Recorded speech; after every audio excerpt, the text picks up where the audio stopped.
So here's the thing, if you like good music, things are looking pretty bleak these days. I made a video about this, Rick Beato made a video that's much more popular. And on top of that, if you want to make good music, things are looking even worse. Because guess what, even if you make it as a musician, there is no money to be made. You can't really earn a living. I've talked about this in another video.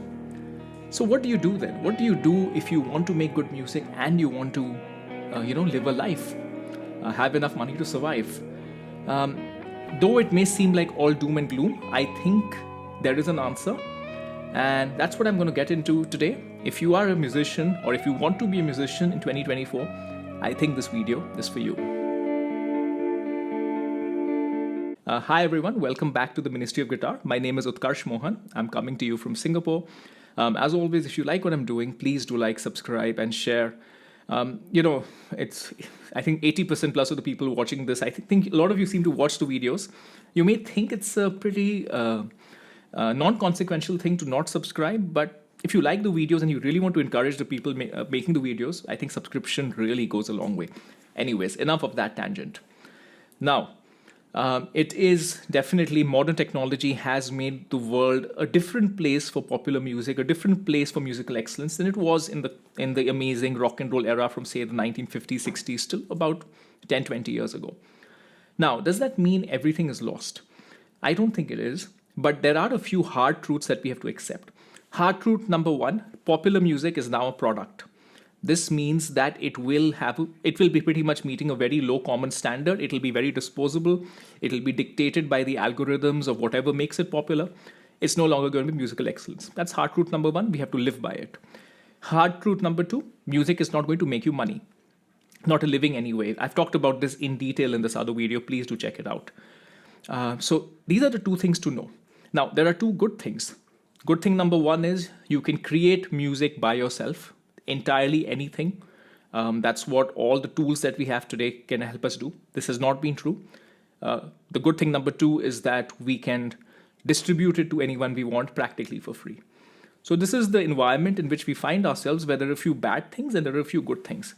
Now, what do you do? If music can't make you money, how do you dedicate yourself to being a musician? You could say, let's get a job and do music on the side. But I think a lot of us know that having a job and doing music on the side is not that easy. There is the time aspect of it. If you have any regular job that makes you a living, it will take 40 to 50 hours of your week. And not just that, any job, probably a lot of jobs, unless they are pure physical labor jobs, make you think about about that job, especially if you work in an office or something. So you're never really mentally free. And how can you be unshackled as an artist, as a creative, if you're constantly thinking about that next day that you need to go into the office? Believe me, I've been there, right? I was a prolific songwriter in university, where it was a different case, where it was quite, more relaxed days. And since I started working, all my musical dreams kind of got pushed aside. So then what do you do? What do? You have to make a living, because even if you make it as a musician, making a living would be rather tough these days, but you want to be a musician. So I've been thinking about this problem for a while, and this is what I've come up with. It's not entirely unique to myself, but I'm going to coin a term over here, and I'm going to call it rock and roll fire. And you guys know, a lot of you may know what fire means. And I'm going to boil down three different things that I think is probably the most pragmatic approach to solving this problem. There are three aspects to this. There is a financial aspect, there is a physical health aspect, and there is a mental health aspect. A financial aspect. So going back to the problem. Problem is, I want to be an unfettered musician. At the same time, I do need to work for a living till I make it as a musician. And maybe even if I make it as a musician, it's going to be tough to make a great living. What do I do? Well, there is option number three. Option number three is investing and making your money work for you. Now, I'm not going to turn this into a financial advice podcast. There are many good resources, but there is an entire sub-movement that a lot of you may have heard of. It's called the FIRE movement, which is called Financial Independence Retire Early. And what it essentially does is, it's a very, very simple way of making it very easy for normal people with normal jobs to accumulate significant financial resources just through the power of discipline and better knowledge. The long and short of it is, set aside a certain amount of your income every month to invest. Just invest in index funds. Don't get overcomplicated, or don't get seduced by the latest craze, crypto or whatever it might be. Just do index funds, probably US equities. There are some other equities. Equities mean stocks for simplicity's sake. So look it up. What I'm saying is, if you start early, and I wish I had done this, I haven't. I mean, I did reasonably okay for myself. You can check out the video on my other channel. But that was because I was in a very high paying career. But in general, you start early, you are diligent about investing, you do it. Over a period of 10, 15 years, you will reach a place where you will have significant financial independence, definitely enough for you to then decide to maybe not need to do that 9 to 5, maybe for life, maybe for a certain period of time, and actually pursue your musical dream. So there's a financial part of it. The key point here is you need to make money. Your musical career is likely not going to make it for you, very low probability. If you just do a job all your life, you will never have the mind space. Invest from the beginning, make your money work for you. So that's number one, make a financial base for yourself. Number two, it's probably the thing that you're coming to. So the point is, what's the point of having all the money to pursue artistic career if you spend your entire life making that money and then you are old by the time you get to pursue an artistic career? I look at it in 2 or 3 ways. Again, sitting where we are today in 2024, we have access to tremendous resources. We have access to tremendous knowledge. And honestly, a lot of our work and environment nowadays has become much more conducive to longer living and longer, healthier living than it used to be. If you think about the past, we had worse knowledge. People started smoking since their teens. You can look at photos of people in the past, how they looked when they were 30, 35, versus how 30, 35-year-olds look today. So what I'm saying is, it's much easier today because, again, you have a gym culture, you have access to organic foods mostly. I'm talking in the developed world here. We can have a separate conversation for the developing world. So in the developed world, there is a certain level of general prosperity in society that enables you to live a healthy life if you make a choice. So amazing resources you can refer to. I would recommend a couple of podcasts like Huberman's Lab is a good example, great resource there. The point is, if you're deliberate about it, you can maintain your health and vigor so that at 38, in particular my case, I personally feel at 38, I pretty much am physically probably better than I was 18. 18, I was a little bit overweight. I couldn't even run 200 meters. Now I can do half marathons without thinking about it, as an example. I'm not saying that's what you have to do, but if I was to say health is the barrier for myself, I don't think I'm any less healthy than I was when I was 18, as an example. So, and I'm no great athlete or anything. I'm just a normal person. So that's one example of how you can maintain your health so that, say, after 10, 15 years of accumulating your financial base so you can pursue your dreams, you're still healthy, vigorous enough. And you don't have to be in your 30s. You can do this in your 40s as well if it takes you a bit longer.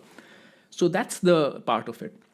The only thing I'll add, and I'm not going to give any particular health tips here, is just recognize that there are 3 particular ways in which you could be optimizing your health and choose the correct one. You could be optimizing for looks, which is, hey, I want to look a certain way. I want to have a 6-pack. I want to have really jacked muscles or whatever. That's one thing to optimize for. Another thing to optimize for is performance. Hey, I want to do a sub 3-hour marathon. Hey, I want to be able to deadlift a certain amount of weight or whatever it might be. That's performance. And the third one is longevity. Optimizing for longevity is different from optimizing from looks, different from optimizing for performance. You may be very well optimizing for long-term health, but you may not have a 6-pack. The two things are not entirely the same thing. Similarly, you may be optimizing for long-term health, but you may not have the fastest marathon time because you don't want to push yourself so hard like athletes do. So I would recommend, if this is what you have, if the creative pursuit is your dream and you want to have the time and health to pursue it, optimize for longevity. So that's number 2. Now, number 3, which is the trickiest, the mental part of it. So if I think about myself right now, right? I'm 38 years old, reasonable financial resources. You guys know my story for those of you who follow this channel. So I have the financial resources to do what I want. I believe I am healthier than when I was 18 years old, generally speaking. But there is a bigger part, which is the idealism and dreamer-like nature of youth. When you're 18, when you're 19, you believe the world is your oyster. You believe anything is possible. You are yet to be jaded and faded by the world who has constantly knocked you down, who's constantly pushed you which has constantly given you so many obstacles. People have disappointed you, companies have disappointed you, you've realized the real nature of life. What happens as you get older is you get a lot wiser, but you also get a lot less idealistic. And art and idealism kind of go together. The moment you lose your idealism, the moment you lose your ability to dream, you lose your ability to be an artist. So, how do you maintain that? And honestly, I don't have an answer for you. What I'm saying is, you could do it all correctly. You could have a great financial base. You could be healthier. You could be a rock star in terms of health, not in terms of being a rock star. Everything right. But if you are thinking like a jaded, tired person after finishing all of this, then you will never be a great artist. You will never make the best. You may do something, but it'll never have the kind of dynamism that somebody young and youthful has. If you look at a lot of musicians, a lot of their best work is done in their 20s and 30s, and then as they get older, they keep doing something similar. They keep trying to catch that magic that they had caught when they first started out. It's not that they're worse musicians as they get older. It's just that mentally, psychologically, they've gone to a different place. So that's the third one. How do you maintain the artist in you? How do you keep that spirit alive? I don't have an answer. Again, I'll tell you what my own psychological trick is. So as I said, I'm 38. When I was 18, of course, I came from India. And I was 18, I basically was staring down $50,000 to $100,000 loan. Not much financial resources. I had bigger things in life to figure out, complete an education, pay off that loan, get a good job, etc., etc. So pursuing art was never even a possibility. It was not even a dream. It was never on the table, right? And now, as I think of myself, I'm 38. Financially, where I was when I was 18, say I was minus 50,000. Today, I think you guys can see my other video. I'm very decent financially. So for me, the psychological trick is imagine to myself, at least for the purpose of art, for the purpose of pursuing this. And it's not this channel, because this channel is not about art really. This channel is a hard-nosed reality check, I would say. It's more of giving reality more than art. So this ministry of guitar is not about art. But for the purpose of my music, for the purpose of my art, the thing that I'm trying to do, and which is why I have not really been releasing music, because I'm trying to figure out how to get into that headspace. I want to imagine I'm 18 years old, except that instead of being worth minus 50,000, I'm worth 3 million or whatever the number might be. I'm an 18-year-old who has the ability now that I don't need to work for a job, and I don't need to worry about such things. I can just pursue whatever is my dream, whether it was to travel around the world or hike, or in my particular case, it's music, writing, and art. So that's what I'm trying to do.